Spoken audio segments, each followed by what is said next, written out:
이번 영상은 포트폴리오에서 상당히 높은 비중을 차지하고 있는 국내 리츠 ETF에 대한 부분을 정리하고 있습니다. 포트폴리오에서 한국 배당주만큼이나 거의 유사할 정도로 국내 리츠 포지션이 굉장히 높은 상태인데, 이제 24년도 4분기와 연간 실적 발표가 마무리되면서 플러스 고배당주 내에 포지션되어 있는 주요 배당주 기업들의 실적들을 전부 정리하여 공유를 드렸는데, 이 리츠 ETF 또한 플러스 고배당 ETF와 마찬가지로 해당 ETF 내에 포함되어 있는 비중이 높은 기업들의 실적이 중요하다고 저는 생각을 하고 있습니다. 국내 대표 리츠 ETF들인 타이거 리츠 부동산 인프라와 코덱스 한국 부동산 리츠 인프라의 탑 10 랭크를 살펴보면 1위가 공통적으로 맥쿼리 인프라가 포지션 되어 있는 상태입니다. 포트폴리오 내 리츠사들은 국내 배당주 회사들과 실적 발표 시기가 다소 다른 부분들이 많이 있어서 우선은 발표가 된 규모가 있는 리츠사들부터 하나씩 정리를 해가고 있습니다. 먼저 이 맥쿼리 인프라의 경우에는 국내 이제 배당주 투자자분들에게도 굉장히 유명한 대상인데, 이제 20년도부터 먼저 주당 순이익을 살펴보고 있는데, 일반적인 배당주들과 달리 주당 순이익을 굉장히 중요하게 바라보는 이유는 리츠사들의 경우에는 끊임없이 이제 좀 유상증자를 통해서 신규 자산들을 취득하기 때문에, 그리고 신규 자산을 취득한 데에서 나오는 매출과 영업이익, 순이익이 계속 증가하는 형태를 보이기 때문에 실적이 계속해서 유지되고 상승하고 있는지를 좀 분간해내기가 굉장히 까다로운 측면이 존재합니다. 그래서 이제 신규 자산 투자를 감안했을 때 주당 순이익의 변화를 저는 중요하게 살펴보고 있는데, 맥쿼리 인프라의 20년도에 주당 순이익은 742원이었으며 21년도에 주당 순이익은 771원, 그리고 22년도에 주당 순이익은 779원, 그리고 23년도는 782원, 그리고 24년도에는 금리가 많이 높아져서 저도 좀 걱정이 됐었는데 주당 순이익이 성장하지는 못했지만 또 감소하지도 않은 782원으로 발표가 되었습니다. 맥쿼리 인프라의 경우에는 이 주당 순이익과 배당금이 거의 이제 비례하는 정도를 보여주는 형태가 이어지고 있어서 20년도에는 이제 주당 배당금이 720원이었던 것이 21년도에는 750원, 22년도에는 770원, 그리고 이제 이렇게 고금리 시기가 이렇게 이어지고 있는 동안에는 23년도에는 775원이 지급되었었고, 24년도 기준으로는 아직 이제 하반기 배당금이 확정이 된 거를 제가 확인하지 못해서 아마도 예상되기로는 775원에서 770원 정도가 지급될 것이라고 예상되고 있는 시기입니다. 즉 이렇게 주당 순이익과 배당금이 거의 일치하는 모습을 맥쿼리 인프라는 보여주고 있는 형태이며, 고금리 환경 때문에 주가는 이제 20% 정도 하락한 모습이나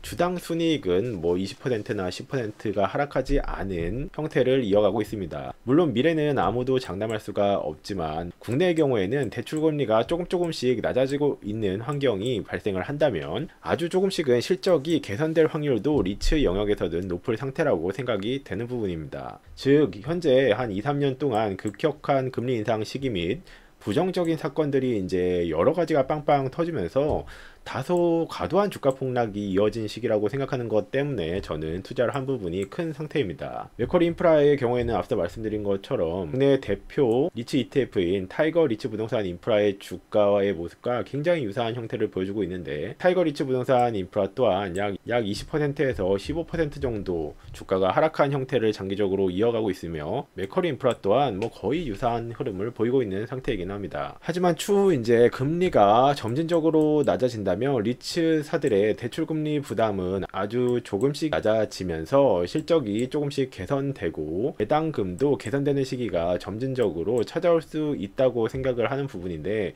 이때 가서야 이제 주목을 좀 받을 수 있다고 생각하는 전략으로 기다리고 있는 것이죠. 실제로 맥쿼리 인프라와 SK 리츠의 경우에는 전체 대출에 대한 평균 금리 수준이 한 번에 크게 티가 나는 수준으로 내려가고 있는 것은 아니지만 한 0.1%씩 계속 차감이 돼서 현재는 두 개 회사 모두 평균적인 대출 금리는 4.4%에서 4.3% 정도 까지 낮춰가고 있는 모습이 IR 자료에서도 확인이 되고 있는 상태입니다. 두 개 회사를 제가 마지막으로 IR 자료를 살펴봤을 때가 다 이제 4.4% 정도의 평균 대출 금리를 보이는 상태였는데, 뭐 0.1%씩 대출 금리가 조금씩 낮아진다고 해서 투자자들의 심리가 턴어라운드 되는 것은 아니기 때문에 굉장히 많은 시간을 기다려야 될 수도 있습니다. 하지만 이제 조만간 또 조금씩 금리가 더 낮아지는 형태가 뭐 올해 중으로 한 차례 정도는 최소한 또 나올 것이라고 생각하기 때문에 기존의 초고금리 대출 금리들을 낮은 금리로 변경해가는 작업을 하고 있는 것은 포착이 되며,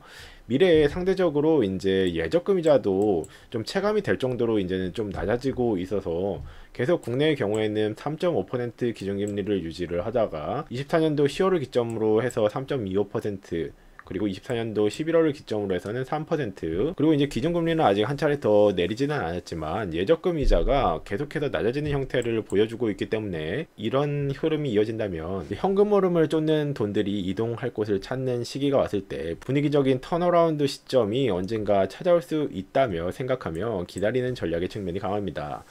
즉 최근 2-3년 동안의 큰 주가 하락으로 높아진 8-9% 수준의 월 배당금을 받으면서 해당 시기를 이제 기다려보는 전략을 실행 중인 것인데, 이러한 전략도 이제 추후 환경 변화가 언제든지 뭐 리츠뿐만이 아니라 어떤 산업군이나 어떤 주식, 어떤 국가에 이제 나타날지, 특히 트럼프가 어떤 행동을 하는지에 따라서도 굉장히 큰 영향도가 있고 어떤 행보들을 보일지를 모르는 시기가 이어지고 있기 때문에 좀 유연하게 대응해야 할 부분들은 언제나 존재하는 것 같습니다. 주가가 많이 떨어졌다고 해서 누구도 미래에 어떤 일이 더 벌어질지는 정확히 알 수가 없고, 비례하는 리스크가 없는 이렇게까지 높은 수준의 고배당률, 고기대 수익률을 노릴 수 있는 투자 상품이나 전략은 없습니다. 리츠사들은 여전히 굉장히 어렵고 불안정한 이 시기를 잘 버텨내야 하는 숙제가 여전히 굉장히 심각한 정도라고 생각은 하고 있으며, 특히 분산 투자 ETF를 선택 중인 경우에는 이 부분이 더합니다. 맥쿼리 인프라나 SK리츠 같은 어느 정도 규모와 포트폴리오가 갖춰진 리츠사들 뿐만이 아니라 포트폴리오 다각화가 많이 되지 못한 소규모 리츠들에게도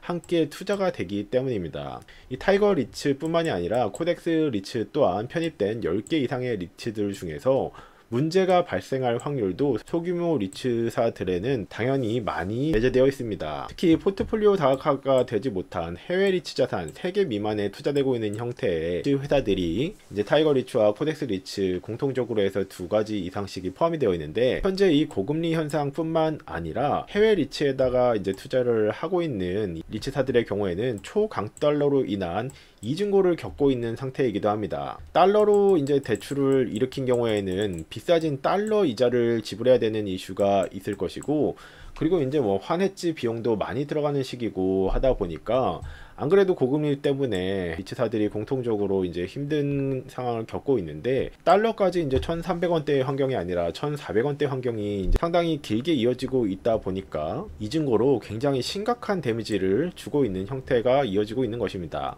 늘 최악의 시기는 예상하지 못한 형태로 나타날 수도 있기 때문에 투자를 할 때는 언제나 최악의 경우들도 생각을 해놔야만 하는 것 같습니다. 어떤 영역에서든 마찬가지로 자신만의 손절 기준, 뭐 원칙을 벗어났을 때 어떻게 행동을 할 것인지, 그리고 익절 기준 또한 어느 정도 수익을 얻어내면 내가 수익할 것인지를 미리 정해놔야 대응을 할 수가 있는 것 같습니다. 구독과 좋아요, 알림 설정을 해주시면 대표적인 고배당주들 및 비과세 운영 팁 정보를 가장 빠르게 만나보실 수 있습니다. 시청해주셔서 감사합니다.